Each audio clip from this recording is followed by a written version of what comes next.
student, good morning to all of you. Welcome back to my channel SV Bodhipakshi Balaji, and today's we are study about allergy, immunity, and all 2-3 topics which is rest in this chapter. Okay, now we are going to talking about allergy. What is allergy? Okay, allergy से तो आई दिन मतलब maximum लोगों को allergies होती रहती है ना, होती रहती है ना। सॉरी, आप हमेशा सुनोगे किसी मेडिसिन का एलर्जी हो गया है, किसी को पॉल्यूशन से एलर्जी होता है ना। होते रहता है ना, कि होता है कि नहीं होता है, होता है ना।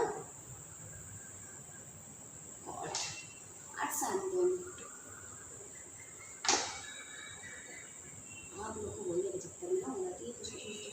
ठीक है, तो हम लोग क्या करेंगे, आज बात करेंगे एलर्जी के बारे में। ठीक है ना, तो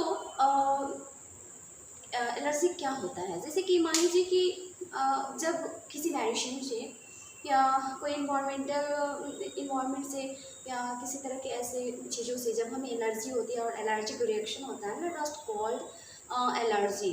ठीक है ना, इसमें क्या होता है कि कोई भी एलर्जेंस जो होता है, एलर्जेंस लाइक बताइए, किसी एलर्जेंस का नाम बताइए। That type of substance which causing allergy. ठीक है ना, जो सब्सटेंसेस एलर्जी को कज करते हैं उसे हम एलर्जन बोलते हैं। ये कुछ भी हो सकता है, जैसे कि जस्ट लाइक पॉलन ग्रेन है ना। जैसे कि होता है ना कि किसी फ्लावर का पॉलन ग्रेन है, तो जब हम उसको स्मेल करते हैं तो उससे हमको एलर्जी होती है, हम निजिंग करना शुरू कर देते हैं। That is the call allergy. Okay, इस कुछ हो सकता है, जैसे कि एनिमल्स से एलर्जी हो गया है ना, वेस्ट बैक्टीरियन है उससे एलर्जी हो गया, इन्वायरमेंट है उससे एलर्जी हो गया, या फिर कोई हमने मेडिसिन ले लिया उससे एलर्जी हो गया। ठीक है ना, ड्रग्स वगैरह। ठीक है, तो उस मेडिसिन से एलर्जी हो गया। किसी को डस्ट से होता है, ठीक है ना, पॉल्यूशन है तो उससे होता है। तो ये सारे क्या है, एलर्जेंस हैं विच कज एलर्जी, दैट्स कॉल्ड एलर्जेंस। ठीक है, तो हम बात करेंगे एलर्जी क्या होता है। Which antibodies are responsible for allergy. ठीक है ना, पहले हम देखेंगे इसका कुछ प्रिंसिपल देख लेंगे। Exerted response. ठीक है ना, एक्सर्टेड रेस्पॉन्स क्या, कौन सा रेस्पॉन्स, एक्सर्ट, हाँ जी जी,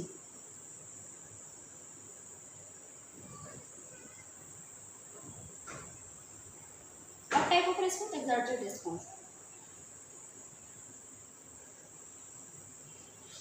exerted response of immune system, okay, to certain antigen, ठीक है ना, स्पेसिफिक होता है सर्टेन एंटीजन, कह सकते हैं। जैसे कि आपको एग्जांपल हो गया अस्थमा। ठीक है ना, होता है ना कि बहुत सारे एग्जांपल और डिजीज के मतलब थ्रू हम बताएंगे आपको। ठीक है ना, ओके चलिए। ठीक है, अब दूसरा क्या आता है कि कौन से एलर्जेंस रेस्पॉन्सिबल है इसके लिए, बताइए कौन कौन से एलर्जेंस रेस्पॉन्सिबल है। मेडिसिन हो गया वो ना जी, डस्ट वो, कोई टॉक्सिन हो गया, ठीक है, कह सकते हैं ना, पॉलन ग्रेन हो गया, और बताइए और कोई चीज छूट रहा हो बताइए। हाँ हाँ हम तो बताएंगे जी, है ना, कुछ आप भी बोला करो। क्या हो गया, हाँ एनिमल्स हो गए, एनिमल मैंने बताया था आपको, या फिर वेस्ट मटेरियल हो गया। ठीक है, वेस्ट मटेरियल हो गया, और कुछ, तो ये सारे क्या है, एलर्जेंस है विच कज एलर्जी। ठीक है ना, मुझे खुद एलर्जी है डस्ट से। अब मैं ये नहीं कह रही कि घर में ही मेरे को एलर्जी हो जाता है, घर में भी डस्ट होता है, बट थोड़ी बहुत से नहीं। जैसे कि मैं अगर कहीं बाहर जा रही हूँ और बहुत ज़्यादा डस्टिंग हो रहा है, ठीक है ना, तो उससे मेरे को ना नीजिंग शुरू हो जाएगी, लगातार नीजिंग आने लगेगा। ठीक है ना, तो ये सारी चीज़ें हैं, एलर्जी बढ़ाते हैं, इन्फेक्शन बढ़ाते हैं। पढ़ाते पढ़ाते पता चला कि लास्ट कुछ डेज में मैं ही बीमार पड़ गई थी, है ना, मेरे को ही एलर्जी मैंने वॉइस में भी गई थी, और क्या होता है फीवर और नीजिंग एंड कोल्ड, ये सारे प्रॉब्लम हो गए थे, जिसकी वजह से कुछ दिन क्लास आप लोग का पोस्टपोन भी रहा था, ठीक है ना। डेज बढ़ाती हूँ, डेज बढ़ाते बढ़ाते मेरे को ये इन्फेक्शन हो जाता है लगता है कि ना लाइव एग्जाम्पल देना हो ऐसा, मतलब खुद पे। चलिए ठीक है, आगे बात करते हैं। तो एलर्जी क्या होता है, ये तो मैंने एग्जांपल दे दिया। एंड एलर्जी क्या होता है कि substances causing allergy that is called allergens. Is this clear? Okay, अब हम बात करेंगे कि कौन सा एंटीबॉडीज है जो रेस्पॉन्सिबल होता है किसके लिए, एलर्जी के लिए, ठीक है ना। कौन सा एंटीबॉडी होता है बताइए जल्दी से। IgE एंटीबॉडी प्रोड्यूस्ड IgE,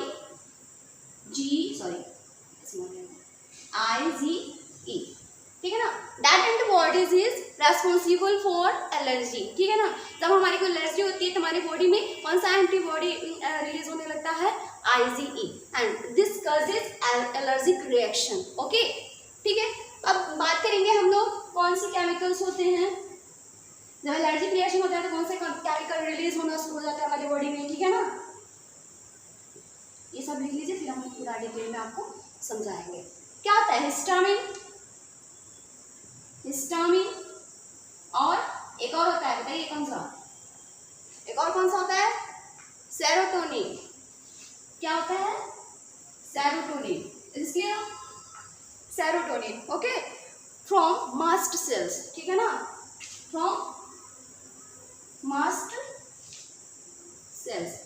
इसमें क्या होता है ना, जो एंटीबॉडी है वो जाके मास्ट सेल को मतलब एक्टिवेट कर देता है। वो केमिकल जब एंटीबॉडी एज ही रिलीज होता है तो केमिकल ये ज़्यादा रिलीज होता है, तो ये क्या करता है, केमिकल्स रिलीज होने लगते हैं। कौन सा, हिस्टामिन एंड सेरोटोनिन, कहाँ से, मास्ट सेल रिलीज करना शुरू कर देता है। और उसके बाद हमारे को क्या होगा कि एलर्जिक रिएक्शन दिखना शुरू हो जाएगा। क्या हो जाएगा, तब सिम्टम्स आपको दिखेंगे। क्या दिखेंगे सिम्टम्स इसके, बताइए कौन कौन से सिम्टम्स होंगे। नीजिंग, नीजिंग होगा ना, बताया तो था मैंने कि 10 से मुझे को भी नीजिंग होता है, मेरे को भी एलर्जिक रिएक्शन है इससे, ठीक है ना। वाटरी आई, आंखों से पानी आने लगेगा, है ना, ठीक है।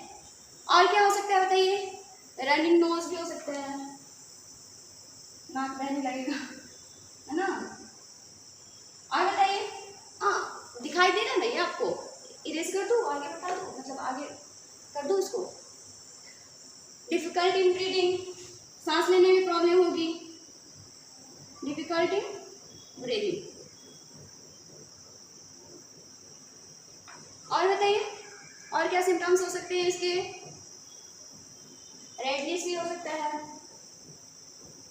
रेडनेस, ईचिंग होगा ना जी।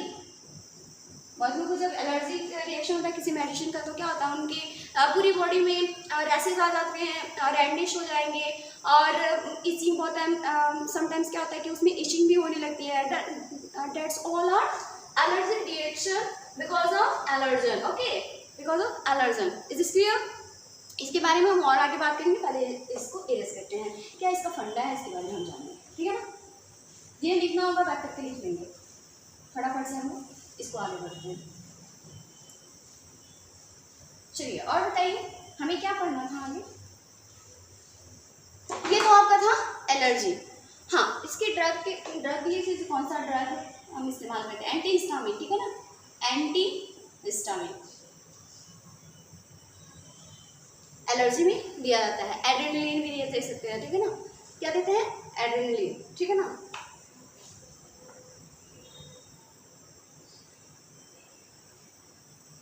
ओके, नेक्स्ट हम देखेंगे ऑटो इम्यूनिटी, ठीक है ना। हमारे को बात करनी है किसके बारे में, ऑटो इम्यूनिटी। चलिए, हाँ वो टॉपिक छूट गया था इसलिए मैंने बीच में इसको इंक्लूड किया, ठीक है। चलिए आगे देखते हैं, बात करें ऑटो इम्यूनिटी की। ओके, चलिए देखिए, एक्चुअली ऑटो इम्यूनिटी होता क्या है बाबू, ध्यान देना, वर्ड्स पे ध्यान देना, है ना, वर्ड्स पे ध्यान देना। ऑटो इम्यूनिटी क्या होता है, ऑटो मीन्स क्या होता है, सेल्फ, इम्यूनिटी मीन्स क्या होता है, इम्यूनिटी बनाना, जो मतलब किसी डिजीज़ के अगेंस्ट हम लोग अपने अंदर बॉडी में इम्यूनिटी बना देते हैं, दैट्स कॉल्ड, ठीक है ना। तो ऑटो में क्या होता है, सेल, मतलब कि बॉडी क्या करती है, अपने ही सेल्स के अगेंस्ट में इम्यूनिटी बना लेती है, ठीक है। तो इसे हम लोग क्या कहते हैं, ऑटो इम्यूनिटी कहते हैं, ठीक है ना। मैक्सिमम क्या होता है कि हमारा जो मतलब बॉडी, हमारी बॉडी में क्या होता है, मैक्सिमम न्यूक्लिएटेड सेल्स होते हैं, है ना, नॉर्मल। तो ये हो गया आपका न्यूक्लिएटेड सेल। यहाँ पे क्या होता है, MSC1 पाया जाता है, रिसेप्टर, MSC1 रिसेप्टर होता है। ये क्या है, रिसेप्टर है, ठीक है ना, जो इंडिकेट करता है किसको, एंटीजन को इंडिकेट करता है, अंडरस्टैंड, ठीक है ना। अब ये क्या करेगा बाबू, हाँ बिल्कुल, तो ये क्या करेगा, एक जो मतलब इम्यूनिटी है, ऑटो इम्यूनिटी है, मतलब उसमें क्या होता है कि मेमोरी बेस्ट होता है, इम्यूनिटी जो होता है मेमोरी बेस्ट होता है, ठीक है ना। तो किसी भी डिजीज़ के अगेंस्ट में जब मेमोरी हमारे अंदर बन जाती है, दैट्स कॉल्ड इम्यूनिटी। एंड ये क्या करता है कि एक्वायर्ड इम्यूनिटी के लिए में आता है, ठीक है। अब ये क्या करता है कि इसमें अपने ही सेल्स के अगेंस्ट में इम्यूनिटी डेवलप कर लेता है, ठीक है ना, अपने ही सेल्स के अगेंस्ट में इम्यूनिटी डेवलप कर लेता है। तो समटाइम्स क्या होता है कि जो इसका फंक्शन है, एक्चुअली इसका फंक्शन क्या है कि किसका, MSC का, ठीक है। इसका फंक्शन क्या होता है कि ये रिप्रेजेंट करता है इन्फेक्शन को रिप्रेजेंट करता है, ठीक है ना। अब समटाइम्स क्या होता है कि हमने कहा था आपको, जब इम्यूनिटी पढ़ रहे थे तो हमने कहा था कि इसमें क्या होता है कि बॉडी के अंदर ये एबिलिटी होती है कि वो फॉरेन और ऑन सेल्स में डिफ्रेंशिएट कर सके, है ना, कि कौन मेरा है, सेल्फ एंड नॉन सेल्फ जो होता है उस सेल में डिफ्रेंशिएट कर सके। हमारे अंदर ये कैपेबिलिटी होती है हमारे बॉडी के अंदर। बट समटाइम्स क्या होता है कि वो मतलब फेल हो जाता है ये रिकॉग्नाइज करने में कि जो सेल्स हैं वो हमारा है या मतलब फॉरेन है या फिर हमारा है, सेल्फ है या नॉन सेल्फ है, ये मतलब इसमें रिकॉग्नाइज करने में जब फेल हो जाता है, then start killing on cells, ठीक है ना। तो बॉडी क्या करता है, अपने ही सेल को मारना शुरू कर देता है। क्या होता है ना कि देखिए, मान लीजिए सपोज कि जैसे कि किसी बच्चे को, ठीक है ना, सिखाया जाता है कि ये हमारा है, ये तुम्हारा है, एंड इसे नुकसान नहीं पहुंचाना है, हम अपने लोग हैं, या फिर कोई टीम हम बनाते हैं तो उसे हम ये मतलब माइंड में डालते हैं, एक मेमोराइज करते हैं कि इसे हमारे को हार्म नहीं करना, ये हमारा है, ये तुम्हारा है, हमारा है, तुम्हारा करके, ठीक है ना, ऐसा बनाते हैं। लेकिन समटाइम्स क्या होता है कि this is going to fact, ठीक है ना, और वो क्या करते हैं, अपने ही लोगों को नुकसान पहुंचाने लग जाता है। कोई सिस्टम खराब हो गया, ठीक है ना, मेंटली हम लोग प्रिपेयर नहीं हो पाते हैं कि ये हमारे लोग हैं, हमें उनको नुकसान पहुंचाना, मतलब कि उनके साथ कैसे ट्रीट करना है, तो वो चीज़ें हम भूल जाते हैं, ठीक है ना, समझ नहीं पाते, अंडरस्टैंड नहीं कर पाते हैं। तो समटाइम्स बॉडी भी हमारा क्या होता है कि fail to recognise self and non self cells and start killing on cells, ठीक है ना, और अपने ही सेल्स को मारना शुरू कर देता है, ठीक है ना। तो इसकी वजह से क्या होता है कि मतलब जो बॉडी है, बॉडी के सेल्स हैं, वो धीरे धीरे क्या होते हैं, डैमेज होने शुरू हो जाते हैं, ठीक है ना। इसी को हम लोग क्या कहते हैं, ऑटो इम्यूनिटी। ऐसी इम्यूनिटी बना लेता है बॉडी जिसमें वो खुद ही अपना सेल्स को किल करने लगता है। Is this clear? ओके, चलिए आगे बढ़ते हैं। ये क्या होता है कि ऑर्गन स्पेसिफिक होता है। क्या होता है? ऑर्गन स्पेसिफिक होता है। You understand it? What is the organ specific? मतलब कि स्पेसिफिक ऑर्गन को ही डैमेज करेगा, ठीक है ना, इसलिए ऑर्गन स्पेसिफिक होता है। अब इसका एक दो तरह का होता है, एक ऑर्गन स्पेसिफिक होता है और एक सिस्टमिक होता है। मतलब दूसरा क्या होता है, सिस्टमिक, ठीक है ना, दो टाइप का होता है, ऑर्गन स्पेसिफिक एंड सिस्टमिक। अब देखिए, जब ऑर्गन स्पेसिफिक है तो उसमें पार्टिकुलरली जो स्पेसिफिक ऑर्गन है उसको डैमेज करेगा, अंडरस्टैंड। लेकिन सिस्टमिक में क्या होता है कि मल्टीपल ऑर्गन्स को डैमेज करना शुरू कर देगा, मल्टीपल ऑर्गन्स को डैमेज करना शुरू कर देगा। दिस इज कॉल्ड सिस्टमिक, ठीक है ना।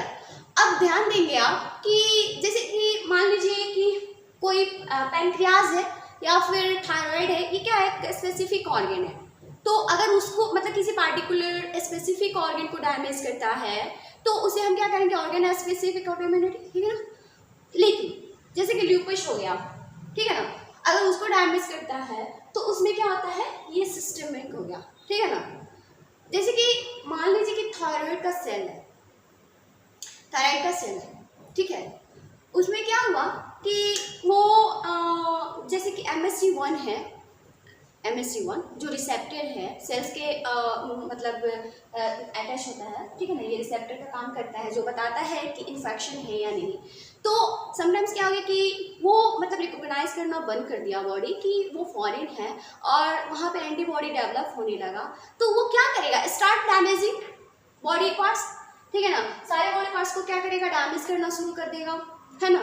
तो क्या होगा, रीजन क्या हो सकता है, इसका रीजन क्या हो सकता है, रीजन देखिए, थोड़ा सा ध्यान दीजिए, रीजन क्या क्या रीजन हो सकता है इसका, हम बात करेंगे, ठीक है। पहला रीजन क्या हो सकता है कि मतलब जेनेटिक भी हो सकता है, ठीक है ना, जेनेटिक भी हो सकता है और अदर रीजन भी हो सकता है। इसका रीजन क्या हो सकता है, जेनेटिक भी हो सकता है,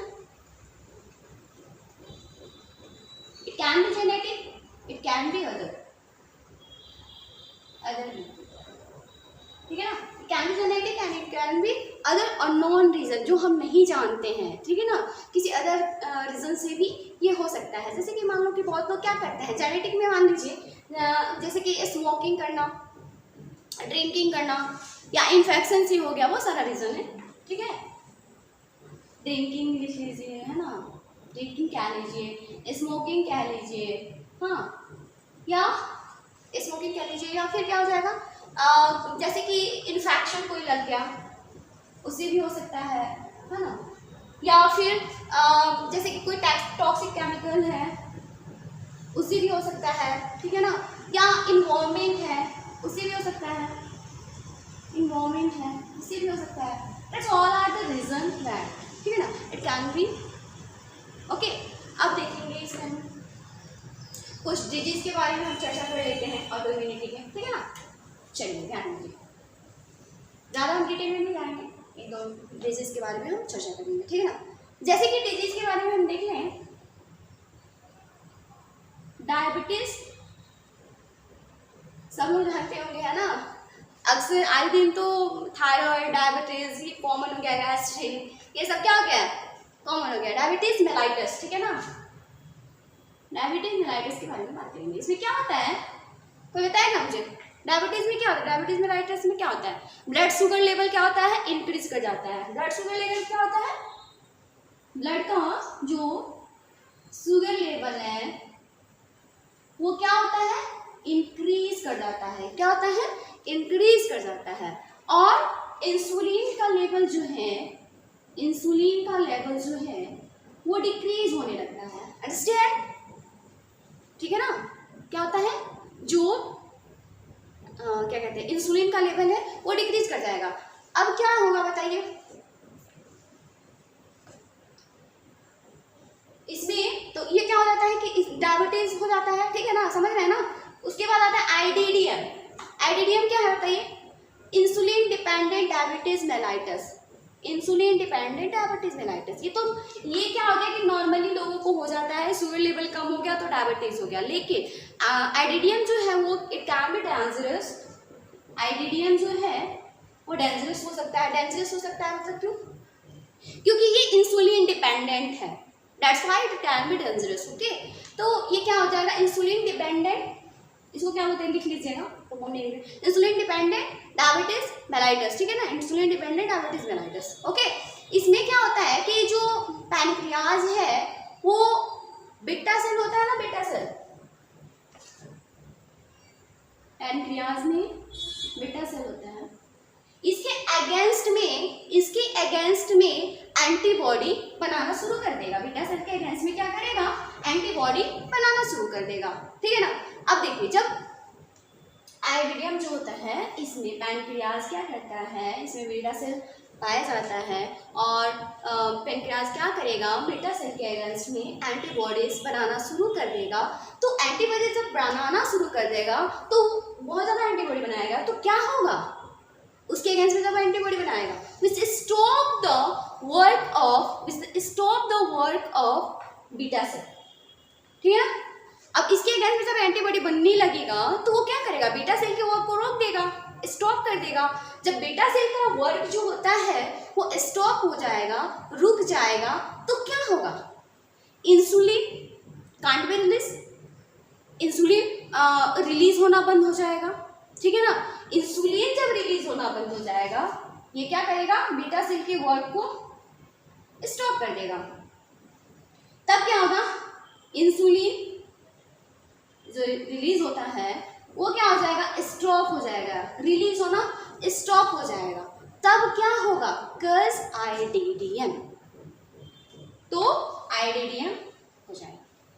आईडीडीएम क्या होता है, इंसुलिन डिपेंडेंट डायबिटीज मेलाइटस, ठीक है ना, जो इंसुलिन पे डिपेंड है। यहाँ पे क्या हो रहा है कि शुगर लेवल नॉर्मली क्या हो रहा है, शुगर लेवल बढ़ जा रहा है, ठीक है ना, शुगर लेवल बढ़ जा रहा है, इंसुलिन कम हो जा रहा है, तो ये डायबिटीज मेलाइटस है जो जनरली लोगों को हो जाता है। But in the case of IDDM that is in the body make against antibody against beta cell and beta cell stop their working and when beta cell stop their working then insulin are can't be release, और insulin क्या होता है, release होना बंद कर देता है, that cause IDDM, ठीक है ना, इंसुलिन डिपेंडेंट डायबिटिक मेलाइटस। इसलिए आगे बढ़ते हैं।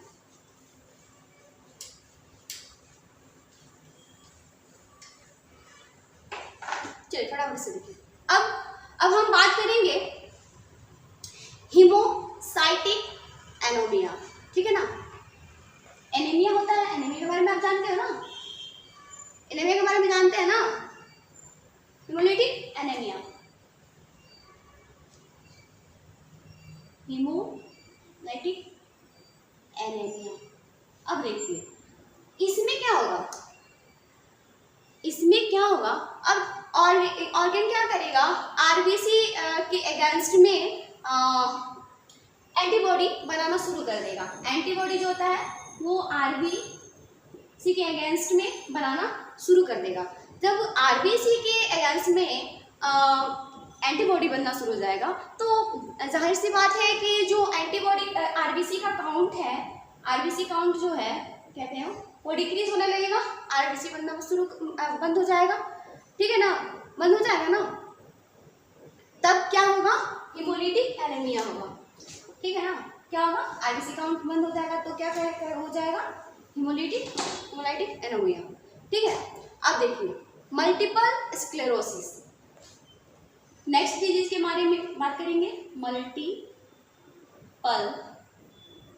स्क्लेरोसिस, अंडरस्टैंड, मल्टीपल स्क्लेरोसिस ये क्या होता है बताइए। अब इसमें क्या होगा कि बॉडी क्या करेगा, मेक एंटीबॉडी अगेंस्ट माइलिन सी। देखिए नर्व सेल्स के बारे में पढ़े हम लोग, न्यूरॉन का जो फिगर था आपने देखा होगा कि जो न्यूरॉन का फिगर है, न्यूरॉन का फिगर होता है ऐसे होता है, रफ फिगर बना रहे थे, ठीक है, होता है ना, तो ये माइलिन सी होता है,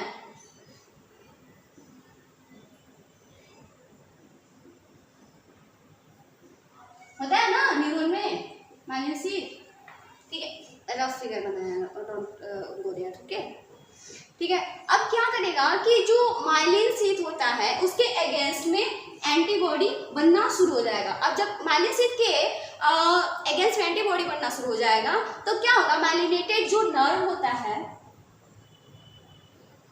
माइलिनेटेड नर्व होता है, नर्व वो क्या करेगा, वर्क करना बंद कर देगा, ठीक है ना। सिग्नल जो ट्रांसमिट करता है तो सिग्नल ट्रांसमिट करना बंद कर देगा। अब देखिए हमारी बॉडी में जो भी मतलब हम रिएक्ट करते हैं, जो भी वो करते हैं, जैसे कि मान लीजिए हमें पसीना हो रहा है, कुछ चुभ रहा है, या हम लोग हीट को फील कर रहे हैं, कोल्ड को फील कर रहे हैं, मतलब जो भी स्किन है हमारा बॉडी है रिएक्ट करता है, this is all are happen, this all are possible because of nerve, ठीक है ना।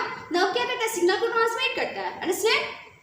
मान लीजिए मेरे को यहाँ पे कुछ आके चुभ गया, हमने की आवाज़ निकाली, क्यों निकाली, क्योंकि तुरंत जैसे यहाँ पे मतलब इंजेक्ट हुआ तो, या फिर जैसे कि इंजेक्शन नहीं लगता है तो हम लोग आवाज़ करते हैं, ठीक है ना। तो इंजेक्ट हुआ तो तुरंत मतलब यहाँ से सिग्नल ट्रांसमिट हुआ तो हमारे माउथ से आवाज़ आई, अंडरस्टैंड। तो ये सारे जो सिग्नल है ट्रांसमिट होना बंद हो जाएंगे, ठीक है ना, ट्रांसमिट होना बंद हो जाएंगे। तो नर्व सेल का जो कंट्रोल है, नर्व सेल जो कंट्रोल कर रहा है वो क्या हो जाएगा, कम हो जाएगा, डिक्रीज होने लगेगा ना, डिक्रीज होगा, ठीक है। तो प्रॉपर वे में क्या होगा, बॉडी हमारा फंक्शन नहीं करेगा, ठीक है ना, प्रॉपर वे में बॉडी क्या करेगा, हमारा फंक्शन नहीं करेगा। ओके,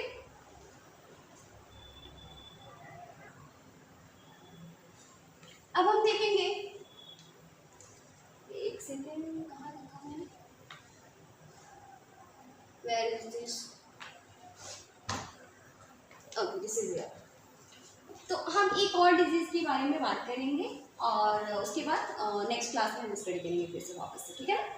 चलिए, लास्ट डिजीज है आपको रूमेटॉइड अर्थराइटिस, ठीक है ना। कौन सा, अर्थराइटिस के बारे में तो सब लोगों ने पढ़ा होगा ना, पढ़े हैं, हाँ, ओल्ड लोगों में मैक्सिमम ये जनरली पाया जाता है, ठीक है ना। Rheumatoid arthritis, is this clear, ठीक है ना। अब इसमें क्या होता है कि इसमें जो एंटीबॉडी होता है वो फॉर्म होने लगता है किसके अगेंस्ट में, जॉइंट के, ठीक है ना। एंटीबॉडी फॉर्म अगेंस्ट जॉइंट, ठीक है ना, जॉइंट अगेंस्ट में फॉर्म होने लगता है, जैसे कि आरजीएम हो गया, आईजीजी हो गया, ठीक है ना।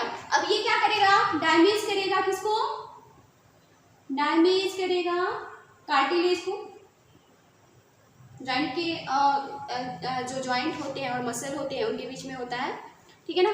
तो कार्टिलेज को डैमेज करेगा, इन्फ्लामेशन होगा, ठीक है ना, इन्फ्लामेशन होगा, ठीक है, जिससे पेन होता है और चलने फिरने में परेशानियां होती हैं, ठीक है ना। ये सारे इसके सिम्टम्स हैं और रीज़न है। तो इसको आपके यहाँ तक आप लोगों को समझ में आया होगा।